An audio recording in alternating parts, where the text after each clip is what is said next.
नमस्कार, English news में मैं ऐश्वर्या शिंदे आपका स्वागत करती हूं। आज हम होम्यो आवाज में यहाँ पर बहुत से डॉक्टरों से मिलने वाले हैं। आज कविवर्य सुरेश भट्ट सभागृह में ऑल इंडिया होम्योपैथी समिट का आयोजन किया गया है, जहाँ पर इंडिया में से बहुत से बड़े बड़े होम्योपैथिक डॉक्टर यहाँ पर आए हुए हैं और हमें होम्योपैथी के बारे में कुछ जानकारी देने वाले हैं। उनके रिसर्च के बारे में, उनकी उपलब्धियों के बारे में हमें जानकारी देने वाले हैं। तो आज हमारे साथ यहाँ पर उपस्थित है डॉक्टर जसवंत पाटिल जी। नमस्कार सर। नमस्कार सर, आज यहाँ पर आप उपस्थित हैं। आज हम आपके बारे में पहले तो जानना चाहेंगे। आप अपना इंट्रोडक्शन दीजिए। मैं डॉक्टर जसवंत पाटिल, एक एलोपैथ, KEM हॉस्पिटल मुंबई से हमने हमारी MD पल्मोनोलॉजी की डिग्री हासिल की। उसके बाद में कुछ साल हम लेक्चरर करके वहाँ रहे और फिर धीरे धीरे हमारे बॉस रिटायर हो गए, तो बोले कि धीरे धीरे तुम एक 4-5 साल में यहाँ हेड ऑफ द डिपार्टमेंट बन जाओगे। तब मुझे हिंदुजा की भी ऑफर थी कि उस टाइम पे चेस्ट फिजिशियन बहुत कम होते थे, पर माँ का फ़ोन आया कि मेरी तबीयत ठीक नहीं, तुमने प्रॉमिस किया था तुम जलगांव आओगे, तुम तो वहीं बसने की सोच रहे हो, तो रोने लग गई हो। तो मैंने कहा ठीक है माँ, मैं आता हूँ। एक रात में रेजिग्नेशन देके मैं जलगांव चला गया और वहाँ पे जाने के बाद फिर नर्सिंग होम शुरू किया। 20 बेड का नर्सिंग होम और 3 बेड का ICU। और उस समय मैंने कार्डियोलॉजी में भी ट्रेनिंग लिया था, पल्मोनोलॉजी के साथ साथ। तो पल्मोनोलॉजी का तो मैं एक्सपर्ट था ही विद डिग्री, पर कार्डियोलॉजी में बहुत सारा स्टडीज़ करके डिपार्टमेंट्स में angiography, angioplasty, temporary pacemaker implantation, ICU, ICCU सब में काम करके कार्डियोलॉजी का भी बहुत सारा अनुभव आया। तो ऐसा combination pulmonology with cardiology Jalgaon district में कोई नहीं था। पूरे जलगांव खानदेश में कोई पेसमेकर नहीं डालता था। अर्जेंट वो temporary pacemaker, not a permanent one. तो बहुत सारे लोग इगतपुरी तक जाकर ही खत्म हो जाते थे। फिर वो इतना बड़ा सेटअप करने के बाद एक दिन ऐसा मुझ पर मुसीबत आई कि मेरी माँ धीरे धीरे एलोपैथी की मैं उनका इलाज कर रहा था। उनको डायबिटीज, ब्लड प्रेशर, हार्ट का प्रॉब्लम, किडनी का प्रॉब्लम, वैसे बहुत सारे थे। वो इतनी खराब हो गई कि वो आखिर में उसको ट्यूबरकुलोसिस हुआ और एक जोर से उल्टी किया उसने 1.5 लीटर के करीब खून गया और वो बेहोश हो गई और कोलैप्स हो गई। उस समय फिर पूरा ICU घर में ही शिफ्ट किया, क्योंकि मेरी माँ थी, मेरा खुद का ICU था, और वहाँ पे उनका पूरा देखभाल किया। और उस समय में सारे जो एडवांस चीज़ें थी वो हमारे पास थी, उसके लिए उनका इलाज वहाँ पे एलोपैथी से अच्छा हुआ। लेकिन कुछ 2-4-5-6 दिन के बाद वो डिटेरियोरेट होके आखिरी में ऐसे स्टेज पे आई कि अभी नहीं बच सकती, अभी एलोपैथी के सारे इलाज खत्म हो गए, अभी इसके आगे नहीं बढ़ सकते, नो रोड। तो उस स्थिति में मैं अटक गया। फिर मेरे अपने दोस्तों को जो आज US में है, बड़े बड़े अस्पतालों में काम तब कर रहे थे कि मैं क्या कर सकता हूँ मेरे माँ के लिए। तो बोले तुम तो एक ऐसे रिलेटिव की तरह बात कर रहे हो। मैंने कहा जिसकी माँ होती है उसको रिलेटिव ही बनना पड़ता है। आज मैं भूल गया कि मैं डॉक्टर हूँ। सारा जितने भी उन्होंने बताया वो सारे फंडे आजमा के देखे, पर मम्मी की हालत बद से बदतर ही होती जा रही थी और वो कॉम्प्लिकेशंस में जा रही थी। फिर भगवान के पास रोए, लिटरली रोए कि हे प्रभु, मैंने सारा मेरा करियर छोड़ के माँ के लिए आया और इतने 2-3 साल में ही तो उसको ऊपर लेके जा रहा है, तो मैं क्या करूं? ये मुझे गवारा नहीं है, ये ना इंसाफी है मेरे साथ। झगड़ा किया। तो जैसे मैंने टर्न किया सर मेरा, तो मेरा एक फ्रेंड ने मुझे होम्योपैथिक किताब दी थी। वो किताब को मैंने बहुत बार ऐसा पलटा है पन्ने और मैंने कहा ये बकवास साइंस है, मेरे को नहीं समझता है, छोड़ दिया उसको। पर वो किताब मुझे उसी दिन भगवान के पूजा रूम से बाहर निकलते से कैसे देखी पता नहीं, उसको मैंने खोला, उसमें आर्स आयोड करके एक दवा थी, उसके पूरे एलोपैथिक लैंग्वेज में जैसे मेरी मम्मी की कंडीशन वैसी लिखी हुई थी। तो मैंने कहा यार इसने तो ये सब लिखा और ये बोलते हैं कि चलो इसको आजमा के देखते, अपने पास चारा क्या है अभी। उसको आजमाया तो 24 घंटे में वो सेटल होने लगी। 48 आवर्स में उसके सारे गैजेट्स हट गया है और 72 आवर्स में वो बोली मुझे खाना दो। इतनी फास्ट रिकवरी तो मैंने 5 साल इंटेंसिव करके काम किया है। IRCU, ITCU, IMCU, ICCU मैंने कभी देखा नहीं था। तो मैं प्रभावित हो गया उसके साथ तो मम्मी 12 साल रही, लेकिन मुझे एक झंझोड़, एक ऐसे टर्निंग पॉइंट पे लाई कि मैं खुद अपने आप से उलझता रहा कि मैंने तो इतना एलोपैथी का किया है, अभी मुझे होम्योपैथी में इंटरेस्ट आने लग गया। और इस होम्योपैथी को मैंने आज तक सिर्फ गालियां देते आया हूँ, और वही होम्योपैथी की दवा से मेरी माँ ठीक हुई। जब भी मेरे पास पेशेंट आता, उसने अगर कहा कि होम्योपैथी खा रहा हूँ मैं, तो उसको मैं बोलता था तुम बेवकूफ हो, अकल के दुश्मन हो, वही खा के मरो, हमारे पास आना नहीं कुछ भी हुआ तो। मतलब इतनी नफरत थी। और वो एज एन एलोपैथ पता नहीं होम्योपैथी के बारे में क्यों होता है, पर शायद उस समय में 200 साल पहले डॉक्टर हैनीमन ने जब ये होम्योपैथी का संशोधन किया और शोध करने में बताया कि ये अलग साइंस है, वो खुद एक एलोपैथ थे एमडी। और तब ब्लड प्रेशर की दवा ब्लड लेटिंग थी, तो बहुत सारे वो लोग कहते थे कि बहुत सारे लोग तो इलाज से मरते, बीमारी से नहीं मरते। तो उनका मन दुखी होता था, तो उन्होंने अपनी प्रैक्टिस बंद करके सारे मेडिकल बुक्स का ट्रांसलेशन करना शुरू किया। और उसमें उन्होंने देखा कि एक जो सिंकोना बार्क होता है, उसका एक डिकॉक्शन पीने से मलेरिया के सिम्टम्स आए। तो फिर वो बोले मेरे को तो मलेरिया नहीं हुआ है, हमें ये मलेरिया के सिम्टम्स कैसे क्या आ गए। तो मलेरिया के पेशेंट में दिया, तो मलेरिया वो का पेशेंट मरीज ठीक हो गया। तो उन्हें एक सिद्धांत का शोध लगा कि जो सब्सटेंस से बीमारी होती है, वही सब्सटेंस अगर मेडिसिन फॉर्म में दिया जाए मरीज को, ये बीमारी के सिर्फ लक्षण पैदा करता है नॉर्मल आदमी में, लेकिन यहाँ पे मरीज को वही लक्षण है, वो अगर दिया जाए तो मरीज वो बीमारी से ठीक होता है। फिर उस पर उन्होंने बहुत सारा किया। तो ये एलोपैथी का एक टक्कर वाला साइंस उभरने लग गया था। तब एलोपैथ्स के बीच में वो दुश्मनी बढ़ते गई।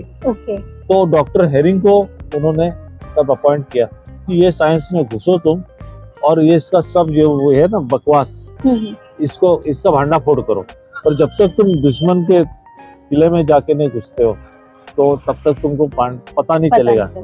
तो डॉक्टर हेरिंग उसमें आ गए। तब के वो सबसे बेस्ट एलोपैथ थे और बहुत इंटेलेक्चुअल थे। और वो आने के बाद वो खुद ही होम्योपैथ बन गई, क्योंकि उन्होंने आंखों से देखा कि होम्योपैथी में जादू है, ताकत है, डायनामिक पावर है। पर दवा कैसे काम करती है पता नहीं। काम करती है, लेकिन कैसे काम करती पता नहीं। अब साइंस को क्या चाहिए, ये बताओ भाई कैसे काम करती, तो ही हम विश्वास रखेंगे। अरे पर तुम आंखों से देख रहे हो, आज इतनी पूरी दुनिया होम्योपैथी की तरफ क्यों अट्रैक्ट हो रही है, क्योंकि वो खुद देख रही है। इसमें अगर दम नहीं होता तो अपने आप ही मिट जाती थी। बराबर। तो सच्चाई को तुम ढक सकते हो, लेकिन मिटा नहीं सकते हो, और धीरे धीरे पता चलेगा। और आज भी मुझे लगता है कि तब जो मैं कर रहा था गलत कर रहा था। हम डॉक्टर बने पेशेंट को ठीक करने के लिए। हमने क्या किया कि हम जो पैथी में सीखते हैं वो हमारा रिलीजन बना लिया, हिंदू मुस्लिम सिख ईसाई ऐसे सब। तो ये नहीं करना चाहिए। हमारा उद्देश्य क्या है, mission of the doctor is to cure the sick. फिर उसके लिए जो भी कोई इस्तेमाल करो। आज भी एलोपैथी बुरी नहीं है, आज भी एलोपैथी कितने लोगों की जान बचाती है। पर जब उसके साइड इफेक्ट्स और कॉम्प्लिकेशंस आते हैं तब क्या, तब ये अगर इंटीग्रेशन किया जाए एलोपैथी और होम्योपैथी का, तो दोनों दुश्मन जैसे बात करेंगे तो नहीं चलेगा। उनको दोस्त बन के एक मरीज का फायदा करना है।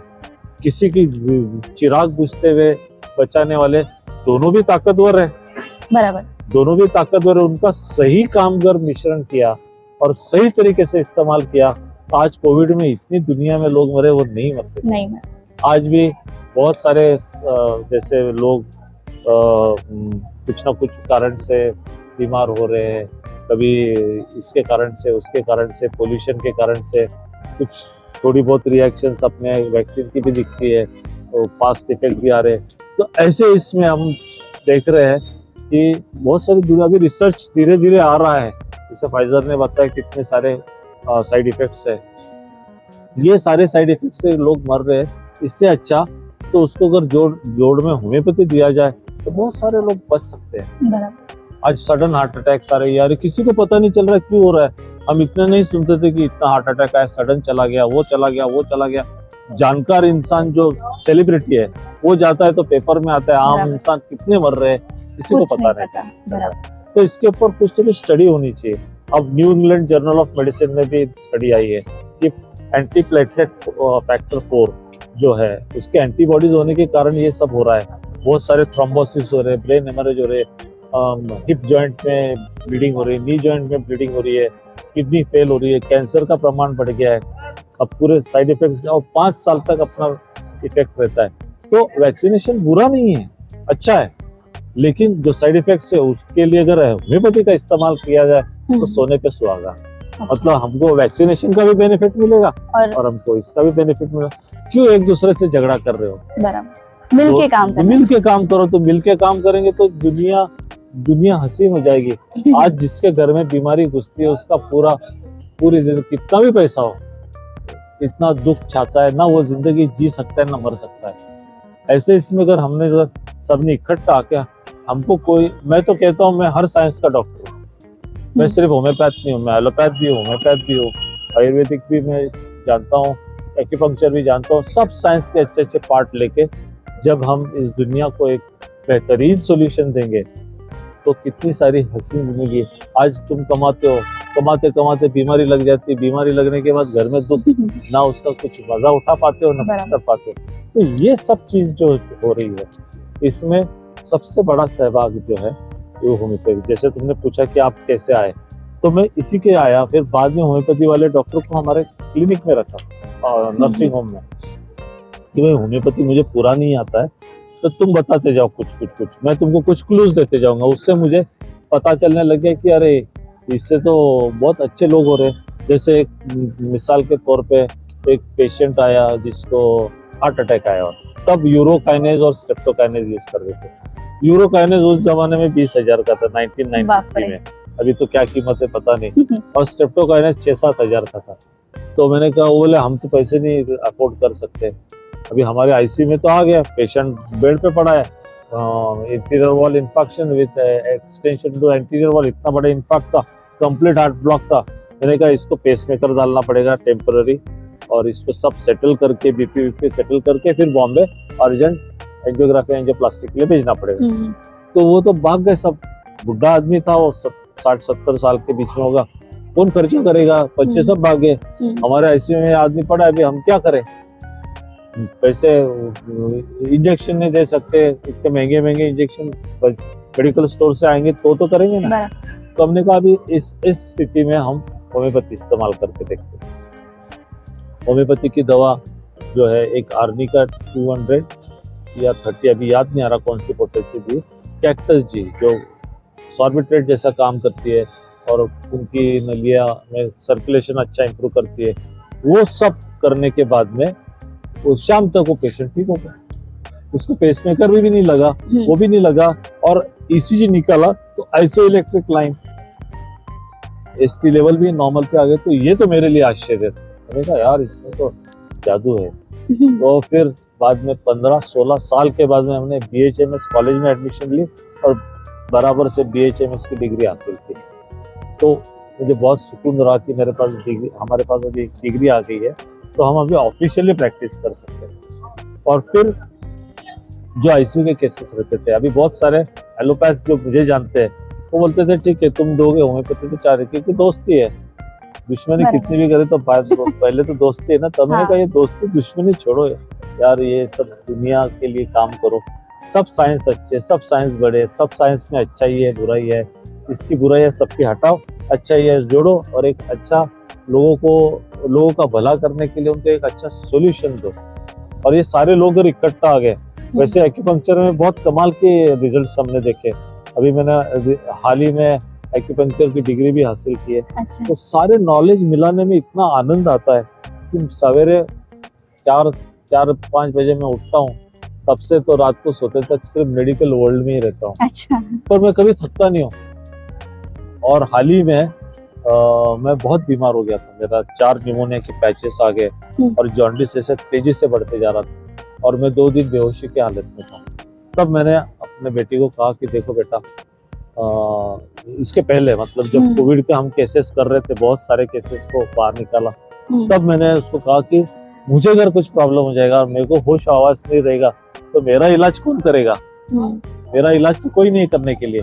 और वो प्रोटोकॉल्स जो मैंने बनाया वो कम से कम वो सीख लेते। बोले पापा वो एलोपैथ है, अभी वो डर्मेटोलॉजी कर रही है डॉक्टर ऐश्वर्या, तो वो कब बनेगी अभी डॉक्टर, और पहले एलोपैथी करेगी, फिर मेरे जैसे इंस्पायर हुई तो आएगी।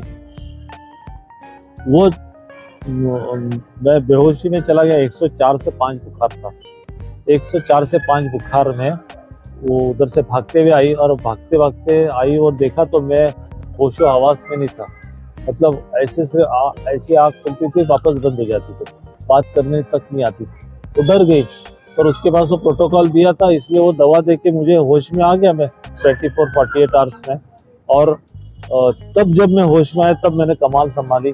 तब तक देखा तो रिपोर्ट बहुत खराब हो चुके थे। WBC काउंट 28,000, CRP 265, 4 निमोनिया की पैचेस, और बिलीरुबिन तेजी से जॉन्डिस बढ़ते जा रहा है। एक था तो 4 दिन में 4.8 हो गया। मेरे घर में बहुत सारे एलोपैथिक डॉक्टर्स है, बोले अपने होम्योपैथी के पीछे पड़ के अपनी जान गंवा देंगे, बोले उनको उठाओ और ICU में लेके जाओ। अच्छा। तब मैंने कहा देख बेटा, मैं जानता हूँ, मैंने इतने साल एलोपैथी में काम किया है, एलोपैथी साइंस प्रॉब्लम नहीं है, लेकिन अच्छा एलोपैथी का भी डॉक्टर और अच्छा होम्योपैथी का भी डॉक्टर मिलना जैसा ये रहता है, तो अगर नहीं मिला तो मैं 100% रिटर्न नहीं आऊंगा भी जब मुझे अच्छे डॉक्टर सब मिल गए कौन। क्योंकि वेंटिलेटर मैनेजमेंट एक बहुत इंट्रिकेट है। मैं खुद वेंटिलेटर का स्पेशलिस्ट हूँ, तो मैं देखता था कि जनरल मैनेजमेंट जो है इतनी एक्सपर्टाइज नहीं होती जितने रेस्पिरेटरी डॉक्टर को होती है, और वो थोड़ी वेंटिलेटर चलाते हैं। तो वो डर मेरे लिए था। सेकेंडली वहां जाके एडमिट हो जाऊंगा तो ये दुश्मनी एलोपैथी होम्योपैथी की, बोलेंगे हम होम्योपैथी नहीं दे देंगे, तो मेरे को 2 बार थोड़े बहुत चांसेस होम्योपैथी से है वो भी मेरे मिट जाएंगे। वो डर से मैंने रिस्क लेके घर में रहा और उसको कहा कि ये देते जा। पर भगवान की दया से और होम्योपैथी की ताकत से मैं 4 दिन में इतने सारे CRP 20 आ गया, जो बिलीरुबिन था वो नॉर्मल पे आ गया, थोड़े से लिवर एंजाइम्स बढ़े थे वो धीरे धीरे, और आगे के 4 दिन में सारी चीज नॉर्मल पे आ गया। और मैं आज यहाँ के फंक्शन के लिए आना था मुझे नागपुर में, तो डॉक्टर मनीष पाटिल को कहा कि मैं तो नहीं आ सकूंगा, मेरे में इतनी कमजोरी है। आज सच में आने की जैसे मेरी हालत थी थी आज से 7-8 दिन पहले। अच्छा। और मैं आज यहाँ देखो, कोई बोलेगा कि मैं इतना बीमार था, मैं सीरियस नहीं सर, आपने बताया तब हमें पता चला। तो आज वो मैंने मनीष पाटिल बोले नहीं सर आप बराबर होम्योपैथी से आ जाओगे, आप कैंसिल मत करो। मैंने कहा ठीक है, देखते उस दिन तो उस दिन देखेंगे। आज भी सवेरे से 4 बार फोन आए, सर आप आए क्या, एयरपोर्ट पहुंचे क्या? मैंने कहा हाँ बाबा अभी मैं एकदम स्वस्थ हूँ, मैं आ रहा हूँ। और वो भी अकेले आया हूँ, हमेशा मेरे फैमिली मेंबर्स रहते मुझे प्रोटेक्ट करते कि मैं कुछ हो जाऊंगा। लेकिन आज मैं कॉन्फिडेंस आ गया और इतनी सारी ताकत है। अब इसको इधर एलोपैथी से जोड़ा जाता था पर सही कॉम्बिनेशन, जैसे बुखार है, बुखार के लिए बुखार की गोली उतारना नहीं चाहिए। क्यों? क्योंकि एलोपैथी के जो जनक डॉक्टर हिप्पोक्रेट्स, उन्होंने क्या कहा था, हे ईश्वर मुझे ताकत दे दे कि मैं लोगों में बुखार पैदा कर सकूं, ताकि बुखार से तो बीमारी ठीक होती है। अच्छा। और तुम क्रोसिन खा के बुखार उतार देते हो। एलोपैथी के हिसाब में भी लिखा है कि तुरंत 99-100 को क्रोसिन मत दो। बहुत सारे बुखार होते 24 घंटे 48 घंटे अपने आप चले जाते हैं, और जो अपने आप जाते हैं वो शरीर को बहुत सीधा करके जाते हैं। और हम गोलियां खा के हमारे शरीर को कमजोर कर देते हैं। क्यों? क्योंकि हमें डर रहता है बुखार ब्रेन में चढ़ जाएगा क्या। अरे बुखार ब्रेन में लाखों में एक में चढ़ता है, और जिसके ब्रेन में चढ़ना है वो 99 पे भी चढ़ जाता है। बराबर। तो उससे डर के हम अपने बुखार का क्या कारण है, बुखार किस वजह से आता है? बुखार एक ही वजह से आता है कि जब बुखार आता है तो हमारे बोन्स हीट होते हैं, वहां से जो इम्यून सिस्टम स्टिमुलेट होती है। ये एलोपैथी का ज्ञान है, ये थोड़ी होम्योपैथी का ज्ञान है। उसमें दिया है सब कि what is the mechanism of fever. इतना कॉम्प्लेक्स मैकेनिज्म है। आपको अगर मैं ऐसा बुखार शरीर पैदा करता है तो पूरा दिन लग जाएगा सब समझाने में, इतनी बड़ी चैप्टर है वो। तो बुखार अच्छे के लिए आता है। दूसरा, बुखार बढ़ने के बाद जो बैक्टीरिया वायरस मल्टीप्लिकेशन का रेट होता है वो कम होता है, ताकि अपनी इम्यून सेल्स उसको खत्म कर दे। पर हम बुखार के पीछे, बुखार उतार के मिलेगा क्या भाई? तुम्हारा अगर इन्फेक्शन कम हुआ तो बुखार अपने आप उतरेगा। तो इन्फेक्शन का इलाज करो, बुखार का नहीं। सर जैसे आपने बताया कि आप एलोपैथिक भी है और होम्योपैथिक भी है, तो आप हमें बताइए जैसे बड़ी बड़ी बीमारियां होती है लोगों को, तो उसमें एलोपैथिक की तरफ लोग ज्यादा बढ़ते हैं, क्योंकि उनको पता है, उनको दिखता भी है कि एलोपैथी में बहुत सारे इक्विपमेंट्स है, जो उनकी बीमारियों को ठीक कर सकते हैं या फिर उनका पता लगा सकते हैं। जो भी उनकी प्रोसेस होगी उसमें एलोपैथिक इक्विपमेंट्स जो होते हैं, बड़े बड़े इक्विपमेंट्स, वो उनको हेल्प करेंगे। तो होम्योपैथी के बारे में लोगों को इतनी जानकारी ही नहीं है।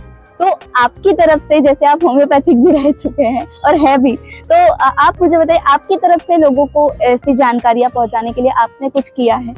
अभी आज के कॉन्फ्रेंस में जो होम्योपैथिक रिसर्च ऑल इंडिया का कॉन्फ्रेंस है आज है, यहाँ पे रिसर्च होना होम्योपैथी में बहुत जरूरी है। बराबर। रिजल्ट तो दिख रहे हैं, सोना है, लेकिन उसको लेबोरेटरी में टेस्टिंग करेंगे तब वो खरा उतरेगा तो ही लोग मानेंगे, पर सोना तो है वो। और लोग जो ले रहे बिना टेस्टिंग किए, वो तो देख रहे कि वो तो खराब नहीं हो रहा है, अच्छा ही है। तो यहाँ पे प्रॉब्लम क्या है कि होम्योपैथिक कॉलेजेस में होम्योपैथी एक अलग तरीके से सिखाया जाता है, सिर्फ symptom based, not diagnosis based. और हम एलोपैथी के होने के कारण डायग्नोसिस क्लिनिकल बेस से उसके कौन से सिम्टम को ज्यादा अहमियत देना, वो पकड़ के जब होम्योपैथी देते तो रिजल्ट अच्छा आता है। तो ये सारी चीजें होम्योपैथी के एजुकेशन में आना चाहिए। दूसरी बात, होम्योपैथी में लाइफ सपोर्ट सिस्टम नहीं है। जैसा पेशेंट अचानक से कोलैप्स हो गया, हार्ट बंद पड़ गया, तो होम्योपैथी में कोई श्योर शॉर्ट वेज है? होगी, पर अजमाई नहीं है, टेस्टिंग की नहीं है। अच्छा। ऐसे हमने की है कि जिसे शॉक देके भी हार्ट चालू नहीं हो रहा है तो कैम्फोरा 200 का जबान पे रख के दिया, पेशेंट का हार्ट चालू हो गया। ऐसे बहुत सारे किस्से हमारे पास, लेकिन अकेले अकेले ऐसे बहुत सारे होम्योपैथ से अपने आप में किस्से हैं उनके पास। लेकिन सबसे बड़ी बात क्या है कि जैसे मैं ओपनली बता रहा हूँ दवा का नाम, ये वो होम्योपैथ बताते हैं, पेशेंट को बताया तो प्रॉब्लम होता है। एलोपैथी से जैसे जब दुकान में जाके वही के वही प्रिस्क्रिप्शन खाया तो उसको प्रूविंग शुरू होता है, दैट इज नॉट गुड। इसके लिए होम्योपैथी में दवा का नाम आखिरी में बता दीजिए, जैसे डॉक्टर चेंज करना है या तुमको पता चलना है मैं कैसे ठीक हुआ तो बता दो, वरना और सेल्फ प्रिस्क्रिप्शन का बहुत बड़ा नुकसान होता है। और सेकेंडली ये जो उसमें लाइफ सपोर्ट सिस्टम है, ये लाइफ सपोर्ट सिस्टम और इंडोर पेशेंट रखने की व्यवस्था, बड़ी बड़ी मशीन्स तो अभी देखो, जो मशीन्स है वो सिर्फ एलोपैथिक साइंस के लिए नहीं, हर डॉक्टर के लिए है। डायग्नोसिस तो होना चाहिए कि तुम इलाज कर रहे हो, तुमने एक पेशेंट आया जिसको कैंसर है, कुछ टेस्ट नहीं किया, पता चलेगा कैंसर है, पर वो डिटोरेट होते जा रहा है। और सपोज आयुर्वेदा वालों ने या होम्योपैथी वालों ने उसको दवा दिया और वो ठीक हो गया, और फिर कोई बोलेगा कि इसको कैंसर था, तो कौन मानेगा? ये तुम्हारा क्लिनिकल डायग्नोसिस है, लेकिन उसको प्रूफ तो चाहिए। इसके लिए ये सारे blood testing, MRI, CT scan, ये मशीनरी को भी ये साइंस में इनकॉर्पोरेट करना पड़ेगा एट द एजुकेशनल लेवल। ये मैं जोर देने के लिए आज इधर आया हूँ। और सबसे जितने भी लोग आज मुझे सुनेंगे, ज्यादा करके जो पॉलिटिशियंस है या पावर ब्रोकर्स है या जो गवर्नमेंट की कुर्सी पे बैठे जो पॉलिसी मेकर्स है, कि कम से कम ये तो करो, इसमें कंपलसरी करो। ये बात बहुत इम्पोर्टेंट है। और उसके क्योंकि क्या होता है, ये सब चीजें नहीं है, इसलिए बहुत सारे होम्योपैथी के डॉक्टर को कॉन्फिडेंस ही नहीं आता है, तो वो क्या करते हैं, थोड़ा बहुत सीखते हैं और एलोपैथी के जनरल प्रैक्टिशनर बन जाते हैं। बराबर है। तो क्यों ऐसा करते हैं? मजबूर होते हो, क्योंकि होम्योपैथी में ऐसे श्योर शॉट प्रोटोकॉल्स, ऐसे श्योर शॉट रेमेडी का रिजल्ट नहीं मिले तो फ्रस्ट्रेट हो जाएंगे। अच्छा, जो सीनियर्स है वो अपना ज्ञान नहीं बांटते तो बच्चा सीखेगा कैसे? और वो कॉन्फिडेंस नहीं आए तो उसी समय वो प्रैक्टिस छोड़ देगा। फिर हम बोलते कि अरे होम्योपैथी में दम नहीं, क्योंकि होम्योपैथी का डॉक्टर तो एलोपैथी करता है। पर उस बेचारे स्टूडेंट की, जो नए डॉक्टर्स प्रैक्टिस, उनकी क्या गलती है? वो तो फिर क्या है, वो ये भी नहीं सीख पाते, फिर वो भी नहीं सीख पाते, और फिर लॉज आते कि तुम होम्योपैथी के डॉक्टर एलोपैथी नहीं कर सकते। कितना इंसल्टिंग है वो, समझे ना? तो ये सारी चीजें हम सब समझते हैं, लेकिन उस पर कोई रास्ता नहीं निकालता है। ये सारे जो रास्ते हैं जो निकालने वाले पॉलिसी मेकर्स है, अब एक उदाहरण के तौर पे बताता हूँ। और central council of research, Ayush मंत्रालय ने मुझे महाराष्ट्र के कोविड के टाइम पे रिसर्च करने के लिए मुझे अपॉइंट किया, बकायदा लेटर दिया। मैंने पूरा रिसर्च का प्रोजेक्ट बनाया और उसमें जो फंडिंग था वो CCRH करने वाला था, सिर्फ गवर्नमेंट को यहाँ पे परमिशन देना था। मैं दर भटका हूँ। मैं महाराष्ट्र आयुष टास्क फोर्स का भी मेंबर हूँ, मुझे गवर्नमेंट ने अपॉइंट किया है। तो मैं सारे जगह गया, हेल्थ सेक्रेटरी बोले देखो ऐसा है, कि होम्योपैथी कोई एस्टेब्लिश साइंस नहीं है। वहाँ पे अगर डेथ हो गई तो बोले पेपरबाजी, मीडियाबाजी होगी। एलोपैथी एस्टेब्लिश साइंस है, इसमें सब कुछ करने के बाद कुछ नहीं हुआ तो लोग एक्सेप्ट करते हैं, इसमें नहीं करते। अभी वो भी उनके जगह पे सही थे, पर मैं भी मेरे जगह पर, एक जगह से तुम बोलते हो कि रिसर्च नहीं हो रहे और एक जगह से कोई परमिशन देने को तैयार नहीं। तो मैंने कहा एक काम करो, ये जो भी पेशेंट सम्मति देगा कि हम ये रिस्क लेके इलाज करने के लिए तैयार है, एटलीस्ट उनको तो भी दे दो, ताकि जब तक मैं प्रूव नहीं करूं कि होम्योपैथी की दवा काम कर रही है पेशेंट पे, तब तक दुनिया क्या मानेगी। बराबर। तो मैं तो देख रहा हूँ काम कर रही है, पर प्रूव करने के बाद दुनिया मानेगी, इसलिए वो दुनिया से परे है। ठीक है, थैंक यू सर, आपने हमें होम्योपैथी के बारे में इतनी बहुत इम्पोर्टेंट जानकारी हमें दी। और जैसे आपका मुख्य मुद्दा था कि एलोपैथी और होम्योपैथी अगर दोनों मिलके काम करें तो मिरेकल्स हो सकते हैं, और ज्यादा जाने बच सकते हैं। मिरेकल तो छोड़ो, आज किसी घर का जो कमाने वाले इंसान चले गए, कोई तो माँ भी चले गई, बाप भी चले गया, बच्चे अनाथ हो गए, उनके तरफ देख के दिल रोता है कि ये क्या है जी। कम से कम ऐसे चीजों में तो तुम इकट्ठा आओ, बाद में दुश्मनी निभाना, लेकिन इकट्ठा तो आओ ऐसे समय पे, अलाउ तो करो, समझो तो सही। हम बिल्कुल होम्यो आवाज की तरफ से, आपकी तरफ से हम आवाज उठाने का प्रयास करेंगे। धन्यवाद।